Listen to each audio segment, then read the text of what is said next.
Hello and welcome to Fun and Games, your weekly comedy gaming news wrap-up. Blizzard has dropped some heavy hints that there will be no Diablo 4 announcement at BlizzCon. They said they've heard the rumors and basically stop it. Because, don't get your hopes up. I'm just going to talk about the Switch, probably.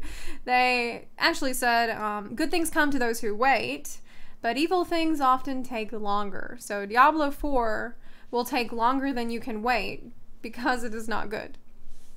This has left a lot of fans disappointed in BlizzCon at a time when the WoW community is more pissed off than I have ever seen in my nearly 14 years of playing that game. The last time I saw the community this pissed was when pandas came to ruin WoW, but it looks like the real WoW-killing pandas work at Blizzard, because one of the CMs recently called parts of the community digbags. Okay. Just for reference. Basically, Battle for Azeroth has a slot machine style loot system where there's a random chance that loot you get will roll for best in slot stats, even if you're a noob who has never stepped into a mythic raid in your life. So this post is from November, showing that this issue is ongoing. It says, got a 950 BIS trinket, best in slot trinket, great.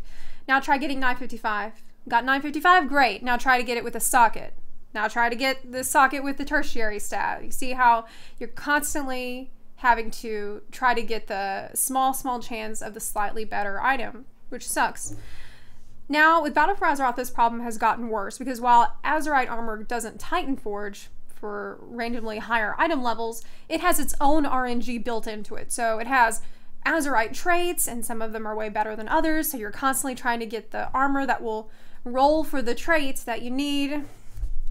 And it sucks because it's RNG on top of RNG on top of RNG, and there's no power gain in the game that you can get as a mythic raider, the best at your class, that a scrub, the worst at his class, cannot get just by being lucky, which is terrible. I don't mind, just as an aside, you know, I don't mind casuals and non-raiders getting like some higher level loot, but I think there needs to be a cap to it. And I think the best gear that you get in a game should be exclusively obtainable from the hardest content, honestly. It also has this other effect for just, you know, regular raiders, where instead of being excited that the item that you wanted dropped, you then see it and you're like, oh, but I needed it Titan Forged. You're disappointed. Or, oh, I needed it with the socket. Or, oh, I needed it Titan Forged with the socket. You know? It turns a moment that should be exciting into a moment that's disappointing, and that's straight up sucks. Gotta keep rolling the dice, right? Gotta keep playing artificially, and I think people get burnt out on that. I think it doesn't work in the long run. But, you know, look, Blizzard, your players are gonna get sick of this shit, okay? They already are seeing that it's basically retention mechanisms gone crazy, and you need to see the light with your design philosophy. You need to fix it, or else your players will start seeing the light of the crystal and they will find another alliance to join. Soul Calibur 6 has an impressive character creator that's allowed people to make everyone from Ciri to Tyrande to Thanos, but one player had ideas on a larger scale. Now, I don't want to get banned from YouTube for lizard porn, so I spent a little while this afternoon censoring this video for you.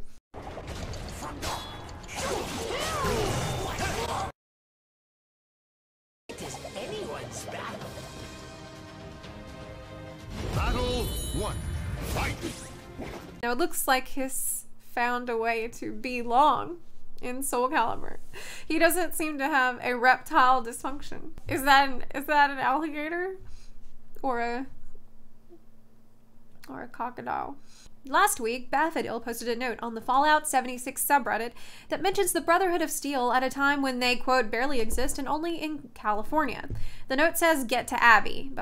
She knows the Brotherhood of Steel better than anyone. Well, I guess Abby tweeted on behalf of Bethesda the other day, where they said that it is not a retcon because Captain Maxson, quote, used a functioning satellite to extend their reach across America all the way to Appalachia. Now, my first reaction to this was, they're just using the nostalgia and the iconography to cash in, make some money on that Power Suit edition, $200 Power Armor edition. They're gonna screw me just like they tried to screw me in Elder Scrolls Online when they tried to sell me that $100 cave just because it had a Dark Brotherhood logo slapped on it. But then Dark Dog 6991 told me to chill the fuck out on Reddit, where he mentioned the 70-year lore gap since the Brotherhood entered the Lost Hills bunker. He said, quote, "It makes sense for them to do something, not have incest parties for 70 years and almost 3 generations. So I guess we'll have to find another explanation for the super mutants. Will that be enough to save the game from bombing or from players falling out of love with the VATS targeting system? I know war never changes, but maybe combat should." The folks over at Minecraft are going to put someone's real-life cat in the game. All you have to do is post a photo with the hashtag #MinecraftCatContest on Twitter, Instagram, or Facebook before November 12th. They'll choose the perfect cat based on the following criteria. 1, is the cat unique looking? So, you know, not a basic cat. He's got to have like a weird fur pattern or a weird face. He looks like he knows something I don't know. I don't like it. 2, can they successfully render it in Minecraft? Which makes me wonder, what cat could they not render in Minecraft? This is a game where players have built a working cell phone with browser and voice chat, a working quad-core computer, King's Landing, Rivendell, like giant cities. Your cat would have to be fatter than the scale replica of the Great Pyramid of Giza. In which case, you have bigger problems than Minecraft contest right now. 3, would your cat appeal to other Minecraft players? There's only one type of player who would find a cat unappealing.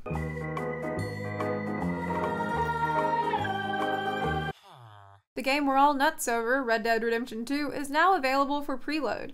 Make sure you get the ball rolling on it because it's a 99 gig download. Rockstar has come under scrutiny lately because the co-founder Dan Houser told Vulture magazine that in the making of the game, quote, "we were working 100-hour weeks." Many Rockstar workers have disputed these claims, but one ex-employee said that during the GTA 4 era, it was like working with a gun to your head 7 days a week. A current dev at Rockstar North said that things, quote, "should be better, but are not as bad as they were." So what do you think? Is this kind of work environment the only way to make an ambitious game like Red Dead Redemption 2? Maybe the only way to make realistic balls is to have an asshole overseeing them. Guys, thanks for watching. I hope you liked this episode of Fun and Games News. If you did, please consider supporting the channel on Patreon or on Twitch.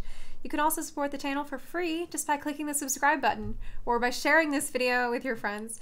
Thanks again, and I'll see you next week. Bye!